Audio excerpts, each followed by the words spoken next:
नमस्कार दोस्तों, stock market studies में फिर से एक बार आपको दिल से स्वागत करता हूँ। तो इस वीडियो के अंदर मैं कुछ ऐसी इंपॉर्टेंट कंपनी के बारे में अपडेट आपके साथ शेयर करूंगा, जो आपको बहुत हेल्प करेगा अपकमिंग टाइम्स में एक बेस्ट जर्नी दिखाने के लिए। तो चलो एक-एक करके सारे पॉइंट्स को डिस्कशन कर लेते हैं। तो जो फर्स्ट कंपनी है, उसका नाम है इंडियन ऑयल कॉर्पोरेशन लिमिटेड। अभी इंडियन ऑयल कॉर्पोरेशन के बारे में मैं क्यों चर्चा कर रहा हूँ? क्योंकि देखिए पिछले दिनों में 5% का ग्रोथ हुआ था और आज के दिन तो आप देख सकते हैं किस तरीके से वोलेटिलिटी हुआ। देखिए कितना परसेंटेज तेजी आया, कितना परसेंट गिरे, ये इंपॉर्टेंस नहीं है। मुझे चाहिए हमेशा कोई भी स्विंग ट्रेडिंग के लिए बेस्ट कोई टेक्निकली चार्ट पैटर्न्स। अगर सही तरीके से कोई पैटर्न्स क्रिएट हो तो हमेशा एक अच्छा खासा ब्रेकआउट लेवल देखने को मिल सकता है और अच्छा खासा टारगेट अचीव होने का भी चांसेस रहेगा। तो चलो उनमें से मैं आईएफसीएल के बारे में चर्चा करूंगा। सबसे पहले मैं टेक्निकली चार्ट पैटर्न्स के ऊपर जाना चाहूंगा।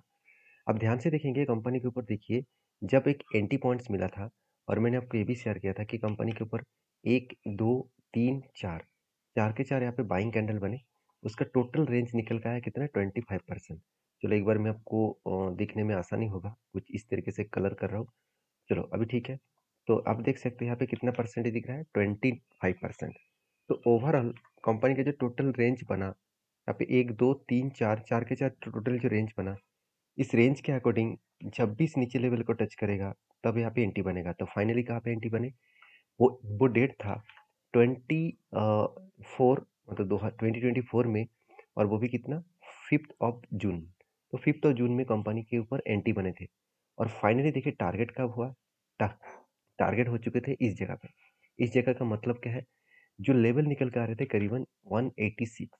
तो कितने दिनों में टारगेट मिला आप देख सकते हैं। एंटी पॉइंट से अगर मैं टारगेट पॉइंट तक देखूं तो ऑलमोस्ट ऑलमोस्ट 26% का रिटर्न मिला मात्र 55 दिनों में। तो यही होते हैं पावर। अगर आपने सही कंपनी को सही टाइम से एनालिसिस कर पाए तो आपको एक अच्छा खासा पैटर्न जरूर दिखेगा। तो मेरे कहने का मतलब है कि बेस्ट तरीके से एक स्ट्रैटेजी पाने के लिए आपको हमेशा ये सारी चीज़ों को याद रखना होगा। आपको हमेशा स्ट्रैटेजीज को सीखना होगा। अभी देखिए क्या फ्रेश कोई एंटी बन सकता है? मुझे बहुत सारे कमेंट्स आ रहा था कि कोई फ्रेश एंटी बन सकते हैं, बिल्कुल बन सकते हैं। क्योंकि देखिए यहाँ पे पहले ही एक कप बनने की तैयारी वो कर चुके हैं। पहले कप वो बना चुके हैं, अभी एक शोल्डर बनाने की वो तैयारी कर रहे हैं। तो 2 बार अगर यहाँ पे शोल्डर पैटर्न क्रिएट करे तो बेस्ट तरीके से एक पैटर्न्स यहाँ पे बनने वाला है, बेस्ट तरीके से एक सिचुएशन बनने वाला है, जो यहाँ से कंपनी के ऊपर बिग बाउंस होने के लिए काफ़ी है। तो मुझे लगता है एक शानदार तरीके से कप और शानदार तरीके से हैंडल पैटर्न यहाँ पे क्रिएट होने का चांसेस है, जो कंपनी को आगे बढ़ने के लिए बूस्ट करने के लिए काफ़ी है। तो बाकी आप देख सकते हैं जो सिनेरियो बना है, जो सिचुएशन बना है, उसके अकॉर्डिंग मुझे लगता है बेस्ट तरीके से यहाँ पे सिचुएशन क्रिएट हो रहा है फिर से एक बार एंटी बनने के लिए। क्योंकि जिस तरीके से हाई वॉल्यूम के साथ कंपनी ऊपर जा रहा है, आप यहाँ पे देख सकते हैं हाई वॉल्यूम के साथ, यहाँ पे भी हाई वॉल्यूम के साथ ऊपर गया था, उसी तरीके से हाई वॉल्यूम के साथ ऊपर जा रहा है। और जब कोई बड़ा कप बनने के बाद जो लो बड़ा बने, उसके बाद ऊपर साइड में अगर लो बने तो सोचिएगा चांसेस बहुत ज़्यादा हाई है इस लेवल को ब्रेक करने का। तो अगर ब्रेक करे तो वो लाइफ टाइम हाई को ब्रेक करेगा, क्योंकि कोई भी कंपनी अगर लगातार जर्नी हो रहा था, उसके बाद अगर एक जगह पे वो रुक चुके हैं तो एक ब्रेकआउट लेवल जरूर देखने को मिल सकता है। तो मैं इस लेवल के लिए इंतजार कर रहा हूँ, क्योंकि मुझे शानदार तरीके से पैटर्न्स मिलने से पहले मैं इस कंपनी के ऊपर जब फाइनेंशियल को चेक किया तो मुझे कुछ ऐसा डेटा मिला कि कंटिन्यूअसली कंपनी के रेवेन्यूज बढ़ता हुआ देखने को मिले, बेस्ट तरीके से रेवेन्यूज बढ़ता हुआ देखने को मिले। उसी अकॉर्डिंग कंपनी का प्रॉफिट धीरे धीरे करके घटते चले गए। देखिए अब मन में क्वेश्चन तो यही आएगा कि कंपनी इसके ऊपर इतना सब कुछ करने के बाद भी कंपनी के ऊपर लगातार प्रॉफिट नहीं हो रहा है, तो फिर क्यों शेयर भाग रहा है। चलो उसका रीज़न भी आपको बताता हूँ। अगर मैं इंडियन ऑयल के मैं पेयर ग्रुप से बात करूँ, देखिए सारे कंपनीज का हालत देख लीजिए। रिलायंस इतनी बड़े कंपनी होने के बाद भी उसका भी सेल्स डाउन है, सॉरी प्रॉफिट डाउन है। तो तो देखा जाए तो आईएससीएल का भी सेम टू सेम हालत है। सेल्स भी डाउन है, प्रॉफिट भी डाउन है, क्योंकि इस सेक्टर में सारे सरकारी कंपनी का 70 से 90% के आसपास सेल्स डाउन है। तो मेरे हिसाब से पूरा के पूरा सेक्टर में अगर जब स्लो डाउन हो तब कंपनी के ऊपर थोड़ा सा प्रेशराइज तो बनता है। फिर भी एक ऐसे सेक्टर है जिसका डिमांड हमेशा है। तो जिसका डिमांड हमेशा पहले से ही है, आज भी है, फ्यूचर में भी रहेगा। क्योंकि पेट्रोल डीजल के बिना तो गाड़ी चलेंगे नहीं। हाँ, आप कहेंगे सर फ्यूचर में तो इलेक्ट्रिक व्हीकल हो गया और भी बहुत सारा टेक्नोलॉजी आ रहा है, इसके चलते पेट्रोल डीजल बंद हो जाएगा। देखिए उसका ऑल्टरनेट भी इस सारे कंपनी सोच भी रहा है, उसका ऑल्टरनेट भी वो ढूंढ रहा है। इतना जल्द से जल्द आप सोच रहे हैं कि पेट्रोल डीजल खत्म हो जाएगा, ऐसे कहना बहुत गलत होगा। इंडिया में जितने ईवीज मार्केट में चल रहे हैं, सिर्फ 1% ही ईवी मार्केट में अभी लॉन्च हुआ है, 1%। तो सोचिए 99% गाड़ियाँ अभी भी पेट्रोल डीजल में चल रहा है। तो कहने का मतलब समझ चुके हैं, बाकी आप समझदार हैं, सारी चीज़ों का एनालिसिस करके काम करिएगा।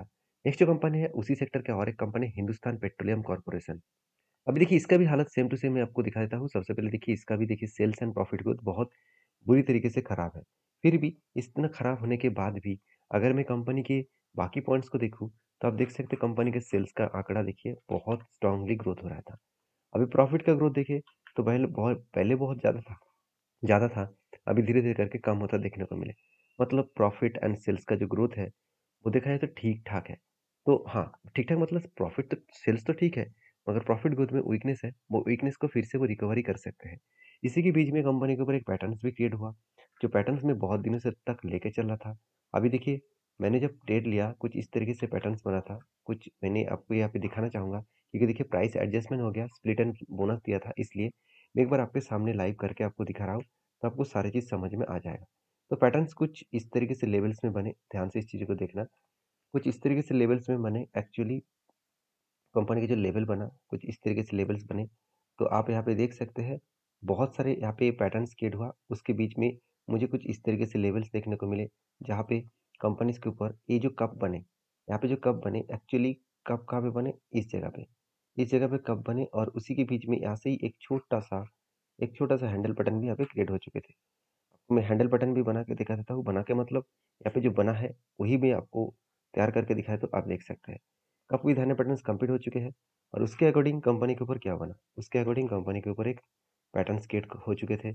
उसके बाद जब मैंने टोटल रेंज को मार्किंग किया और उसी को मैंने ऊपर बिठा दिया, तो टोटल जो टारगेट लेवल था वो फाइनल टारगेट को अचीव कर चुके हैं। तो बेस्ट तरीके से यहाँ पे entry point and target point मिल चुके थे। अभी कंपनीज के ऊपर क्या कोई फ्रेश एंट्री बनने जा रहा है? अगर मैं एक पैटर्न्स वाइज देखूँ तो अभी मुझे कोई पैटर्न्स देखने को नहीं मिला है। सिर्फ यही देखूँ तो कंपनी देखिए एक हायर हाई करते-करते वो आगे बढ़ रहा है। मतलब देखिए कंपनी जो प्रीवियस लो था, उसके ऊपर लो बने, उसके ऊपर लो बने, उसके ऊपर लो बने, उसके ऊपर लो बने। मतलब लो बार-बार एक हायर लो बनते चले जा रहा है। इसका एक सीधा-सीधा एग्ज़ाम्पल है कि कंपनी यहाँ से आगे बढ़ने का पोटेंशियल रख चुके हैं। तो जो सिनेरियो यहाँ पे बना है, इस सिनेरियो के बीच में एक पैटर्न्स भी यहाँ पे क्रिएट हो चुके हैं। उस पैटर्न्स को मैं आपके साथ मार्किंग कर लेता हूँ। देखिए कंपनीज़ के ऊपर यहाँ पे क्या बना, एक पैटर्न्स बने, जो कुछ इस तरीके से पहले क्या बना, एक कप बने। तो सॉरी मैं गलत स्ट्रैटेजी ले लिया, सॉरी गलत टूल्स ले लिया। आप देख सकते हैं यहाँ पे एक कप बने, ऑब्वियसली एक बड़ा-सा कप है। उसके अकॉर्डिंग यहाँ पे एक हैंडल भी बने। कप विद हैंडल बटन्स बन चुके हैं। हाँ, आप कहेंगे सर क्या यहाँ पे तो लो था, यहाँ पे भी लो है, क्या हैंडल बनेगा? बिल्कुल। इसका लो जो रेंज था, उस लो के नीचे मतलब हैंडल उस लो को टच नहीं किया। तो इस हैंडल्स को मैं ज़रूर मानूँगा और ज़रूर इस स्ट्रैटेजीज़ को कंटिन्यू करूँगा। तो यहाँ पे जो रेंज निकल के आ रहा है, तो उस रेंज को मैं अगर ऊपर बैठा दूँ, तो टोटल जो टारगेट है वो आपके सामने होगा। वो कितना है? अराउंड अराउंड आप बोल सकते हैं 24% जो दिक रेंज निकल कर है 490 के आसपास। तो बेस्ट तरीके से एक टारगेट यहाँ पे फिर से मिलने का चांसेस है, क्योंकि देखिए यहाँ पे ब्रेकआउट भी हुआ, ब्रेकआउट कंफर्मेशन भी हुआ और यहाँ पे रीटेस्ट भी किया और उसके बाद धीरे-धीरे करके ऊपर जाने का कोशिश कर रहे हैं।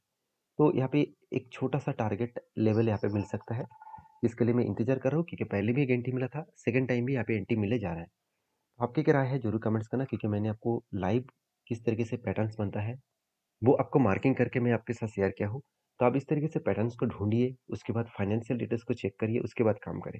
हाँ, मैं इस कंपनी के ऊपर एकदम छोटे-मोटे क्वांटिटी के साथ काम कर रहा हूँ, क्योंकि मुझे प्रॉफिट एंड सेल्स ग्रोथ में प्रॉफिट जितना अच्छा है, सेल्स उतना खराब है। तो उस कारण की वजह से मैंने छोटे-मोटे क्वांटिटी के साथ काम कर रहा हूँ। तो नेक्स्ट जो कंपनी है उसके बारे में चर्चा करें, उसका नाम है एससेल टेक्नोलॉजीज़ लिमिटेड। तो बेसिकली एससेल टेक्नोलॉजीज़ मेरे हिसाब से एक शानदार कंपनी है। शानदार कंपनी इसलिए मैं बोल रहा हूँ क्योंकि कंपनी इसके ऊपर टोटल जो मार्केट कैप है वो 4,90,000 करोड़ के आसपास इसका मार्केट कैप है।